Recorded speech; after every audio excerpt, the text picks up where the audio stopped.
ठीक होली के पहले अर्थात सोमवार 6 मार्च को मुख्यमंत्री छत्तीसगढ़ का बजट पेश करेंगे। 1 मार्च से शुरू होकर 24 मार्च तक चलने वाले सत्र में 14 बैठकें होंगी। राज्यपाल बिश्वाभूषण हरिचंद के अभिभाषण के सत्र की शुरुआत होगी। भूपेश बघेल की कार्यकाल का यह आखिरी बजट होगा।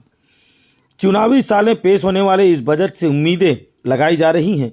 लोक लुभान घोषणाओं के साथ मुख्यमंत्री भूपेश बघेल का पिटारा लोगों के लिए खुलेगा। 1 लाख करोड़ से ज़्यादा का हो सकता है। सीएम भूपेश बघेल गृह विभाग, कृषि, आवास, स्वास्थ्य संबंधित विभागों से अलग अलग मंत्रियों और अफसरों से रायशुमारी कर बजट का अंतिम स्वरूप प्रदान कर चुके हैं। कि बजट में कई तरह की सौगातें लोगों को मिल सकती है। वित्त विभाग के अधिकारियों की माने तो सरकार इस बार कोई नया कर नहीं लगाएगी, इस तरह बड़ी राहत दे सकती है। इसके अलावा अनियमित कर्मचारी के लिए कुछ राहत भरे फैसले हो सकते हैं। नई नौकरियों के मामले में तैयार करने, कृषि, शिक्षा और महिलाओं से जुड़ी घोषणाएं भूपेश बघेल कर सकते हैं। किसानों का भी इस बजट में ख्याल रखा जाएगा।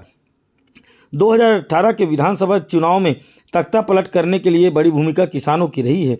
तब सरकार ने किसानों का कर्ज माफ़ किया था। हाई टेक अंदाज में कर सकते हैं भूपेश बघेल इस बजट का, और इस बजट का नाम दिया है भरोसे का बजट। भूपेश बघेल बजट के विधानसभा सदन पहुंचे और इस बार चर्चा में बजट की थीम पर पेश किया जा सकता है। वित्त विभाग इसकी तैयारी में जुटा हुआ है। ऐसा कहा जा रहा है कि मुख्यमंत्री भूपेश बघेल भाजन सीधा टेबलेट के पढ़ेंगे और इसकी जानकारी अन्य सदस्यों को भी लैपटॉप के स्क्रीन या टेबलेट के जरिए दी जा रही है।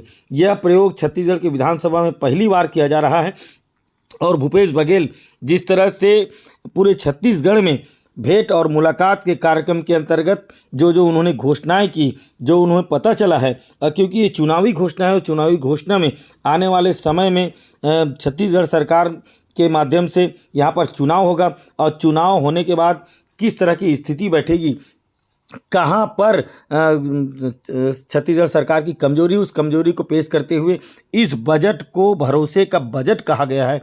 और इस भरोसे के बजट को स्पष्ट रूप से हम आपको धीरे धीरे हर कड़ियों के माध्यम से दिखाएंगे। इस बजट में जो लोक लुभावन जो क्षेत्र रहेंगे, जिससे जनता और आम जनता को जिस तरह से लाभ प्राप्त होगा, उस लाभ को देखते हुए इस बजट को इस सदन में पेश करने के लिए 6 तारीख को सोमवार को भूपेश बघेल यहाँ पर आम जनता को संबोधित करेंगे। अब देखने वाली बात यहाँ है ये है कि किस तरह का यह बजट यहाँ पर शामिल होगा।